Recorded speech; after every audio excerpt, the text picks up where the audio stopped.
Hello. Pardon my very loud fans. It's 100 degrees here. Um, so you might be tempted to think I was avoiding this second email, but I wasn't. It was actually just pure unconsciousness. I forgot yesterday that I had to get you the other half of this conversation that I like to have around avoidance. I hope that that first email was helpful for you and that it opened up some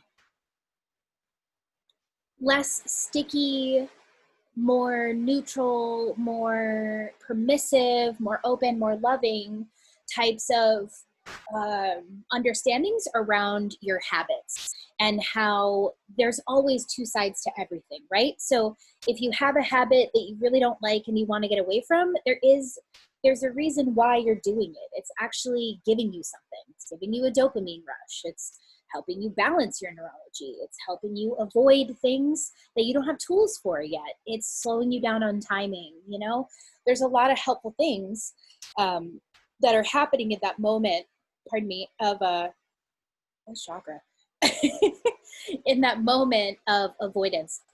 However, there is there's a million, and we could probably go on for a really long time around the personal calamity and consequences that can happen when we avoid things, procrastinate, or otherwise stick our heads in the sand. But I think one of the most important things to know from a psychic perspective is it slows down the energy.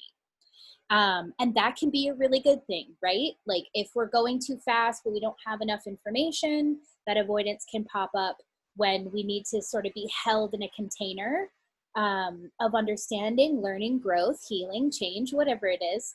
And then once we kind of get all the pieces together, well, then we can move forward as a whole unit rather than your shadow selves being left, maybe your body, or some experiences or some part of your neurology being left behind. The agreement here is really a full human being moving forward all together. That's the work that we're doing here, and it's really starting to be the agreement on a more global perspective. All right, so it slows the energy down. I'm gonna write it in. We're in the fifth chakra, fifth, throat, whatever you wanna call it, throat center, whatever. Here is where you begin the relationship with sister chakras or sibling chakras or whatever you wanna call it, but I call it sister chakras. And I'm pretty femme-centric, so you're gonna get a lot of femme-centrism out of me. The fifth chakra, your throat chakra, begins the relationship to the lower chakras. So here is where you notice the most what you built below you. Your fifth and your third, personal power, self-esteem, self-confidence, vitality, your natural sort of heat as a person, that fire element, that's in the third. Sister chakra in the fifth. If these two are healthy and they're working together, there's a nice flow of energy. Of course, there needs to be a flow of energy between all of the chakras, but of course, and I'm going to give you a meditation after this to help connect all of them together. But for today, I think the thing to understand is that each one of these upper chakras now finds its grounding and foundational strength in the lowers. So if that's not healthy, this isn't going to be healthy.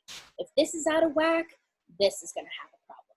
So we start to see how we build upon ourselves and our energy inside of our energy.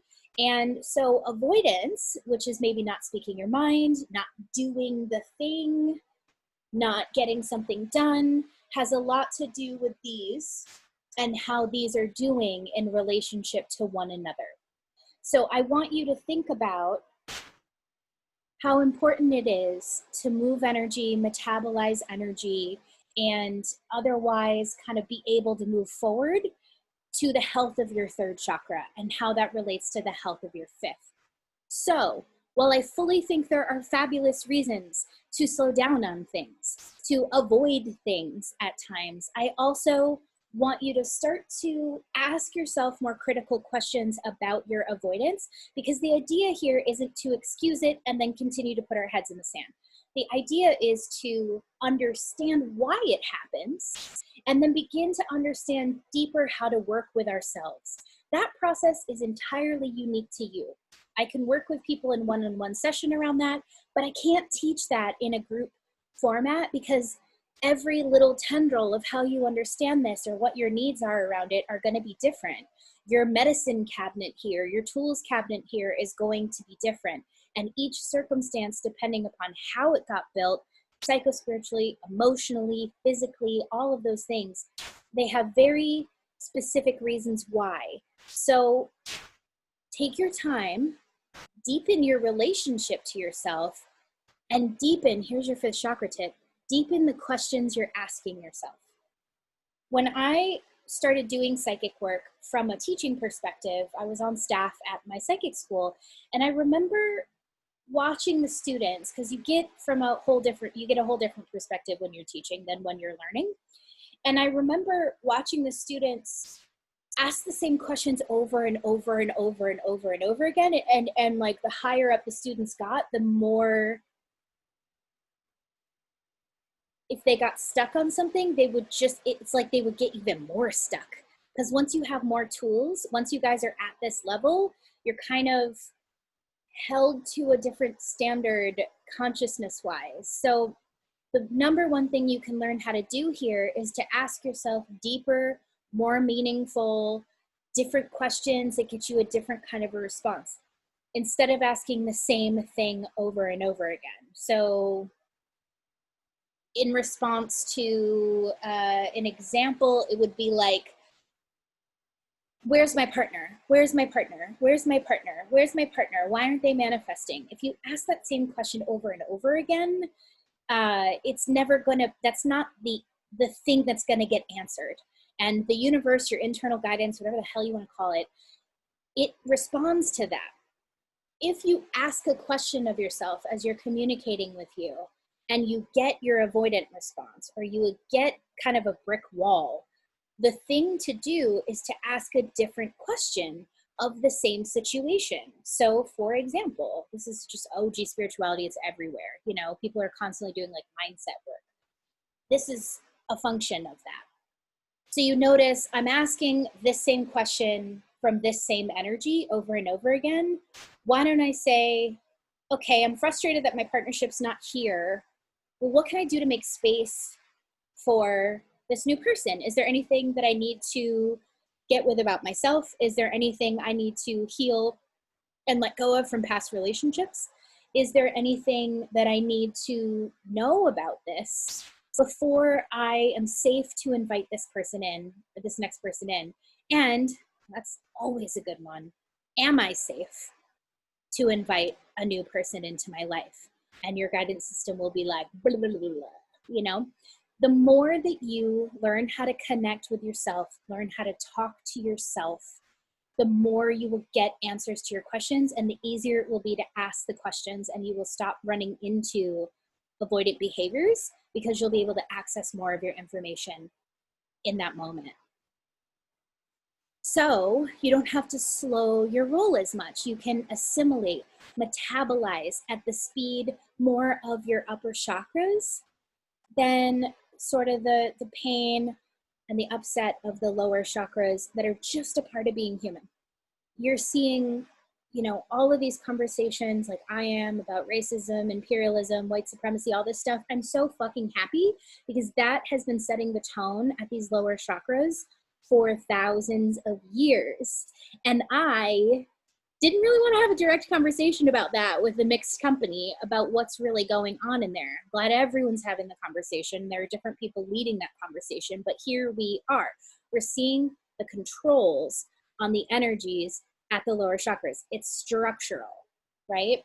So we interact with those things in a certain way, but those things are structural and they are not us and they're not our fault, but we just need to make sure we're not feeding into them or perpetuating any of those energies.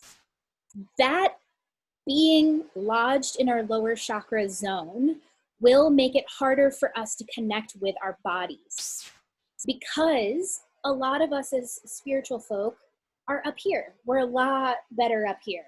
wisdom, information, knowledge, way before our age, way before our time, you know, vision, creativity, perspective, amusement, focus, all of those things, vision. And then the ability to communicate, right, on the socials and connecting with each other like this. This is not hard for me. I don't mind this at all. Real good up here. It's when things start to move down past the heart chakra, past the ego structure, and into more of the human stuff that it gets a little thick, nuanced, challenging, gaslighty. I mean, that can happen in the upper chakras too. So the whole entire goal here, because I think my video just skipped out, is to get the lower energy centers connected to the upper energy centers and vice versa, so you can take your human body, your psycho-emotional centers, your physicality, your emotions, your ego, your shadows, your inner goblins, the parts of you don't want anyone to see. You can take them all on this experience with you and make them safe by knowing how to speak to yourself, by being able to ask better questions of the same thing, and by keeping the energy moving. So those sweet lower chakras can feel inspired, free, moving forward. Okay? That's the aim from here on out. We're going to be tripping in a lot more of an exciting, fast-moving energy frequency, which will be really fun for some of you until you hit some of these limitations. Whenever we feel the energy slow down, we want to ask ourselves why we're unsafe to have it move forward, not as an accusatory thing, just as like a, hey, am I unsafe here? What am I unsafe about? How can I allow this to move for myself, which normally means asking a different question or changing the story around something, mantraing something different rather than this is always so hard for me. I'm a big fan of being really honest about what sucks and then being able to shift that. So you're not gaslighting yourself into it being like a positive thing. I don't have that ability. I'm from Chicago. I need to talk some shit about it. I need to be cynical. I need to be real about what's going on. And I miss my Chicago people right now because it doesn't feel like that on the West Coast. The West Coast isn't as cynical. And I actually get a lot out of being just like honest about what is happening. That's me as a person. I work like that. I know that about myself because I work with myself. And so I need that reality in order to not gaslight me, because I've been gaslit my whole life by culture, my parents, partners, friends, spirituality, the spiritual industry in general. I've had a lot of gaslighting. So I'm very sensitive to it, and I cannot do it to myself. I get really pissy, feisty, and I avoid everything. I'll shut everything down if I'm gaslighting myself. I'll break my third chakra in a not great way if I'm lying to myself or skipping the conversation with me. If I look at my astrology, I can find out that that's really important to me. As I look at my chart, I go, oh, okay, I see why that is. So go back to your cosmic mixture that you have in this lifetime. Take a look at where your Mercury is, take a look at where your Chiron is, take a look at where your North Node is, and your Mars, because our Mars just did a whole bunch of things. By that I mean it's going retrograde in Aries. And so allow yourself to look at who you are as a communicator and where you're headed in this lifetime to kind of unravel any places around the fifth chakra. If you've got heavy Virgo energy, which is Mercury ruled, if you've got heavy Gemini energy, which is Mercury ruled, and then of course wherever your Mercury is, that archetype and that planet are going to be really important to you. So if you have that archetype in other places, look at how they interact.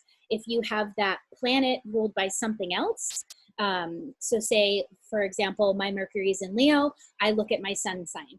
How's my sun sign doing? Is it healthy? Because if my Cancerian energy isn't boundaried, fierce, sweet, open-hearted, feisty, loving, funny, creative, if she's not feeling fully expressed, this isn't gonna work. My Leo's not gonna feel safe to roar. I see that every time. If my Chiron in Gemini and my North Node in Gemini are doing their fucking thing that they do, where they just like fight each other, which they don't do. That's a story that needs to blow, right? They are helping each other. I can feel how as I go through my process and as I actualize more of myself, they're in cahoots, they're with each other, they're ready to do the thing for me. I just have an old story happening. So I get to blow that energy up and leave space for it to change. So look at your chart dynamically like that. Look at your own version of what that is and begin to change the conversation with yourself about yourself while also being really honest about what is. So what is, and then taking it into what's possible next or where you'd like to go. Don't be afraid to sit in some discomfort. Don't be afraid to back yourself into a corner and get really frustrated and be like, I don't know. And don't be afraid to reach out and tell me where you are hitting walls within yourself, because that will tell you a lot about where you're stuck right now. You're in this class to get this level of support. So reach out on the Facebook page, reach out to me individually, get a one-on-one session if you want to work deeper. You guys have those half-off sessions. Take advantage of them if you have the scratch and you've got the time and you've got the inclination to do that work. Again, this is so finely tuned and nuanced to your specific experience, but there are some things about avoidance that are both light and dark. And the dark one, the shadow one, the unfortunate side effect is everything just slows down, and that's not super fun for your Mars sign, for your sun sign, for these parts of you that are like, oh, I'm here to express, I'm here to create, I'm here to do, I'm here to live, I'm here, like I just want to do this thing. And there's all these barriers of programming and ways that we're communicating with ourselves and ways that we shut down our vitality and our personal power when we don't have clear communication with ourselves and instead we avoid. So the avoidance is the behavior that you're seeing on the exterior, but you see how many layers you can work with past that. So taking your focus off of that and just working deeper into yourself will really work out. I think that's all I wanted to say about that. I hope that you guys are having a really beautiful weekend. I'm super excited to meet with you on the sixth chakra. It's like the party fucking begins in the sixth chakra. I'm so excited.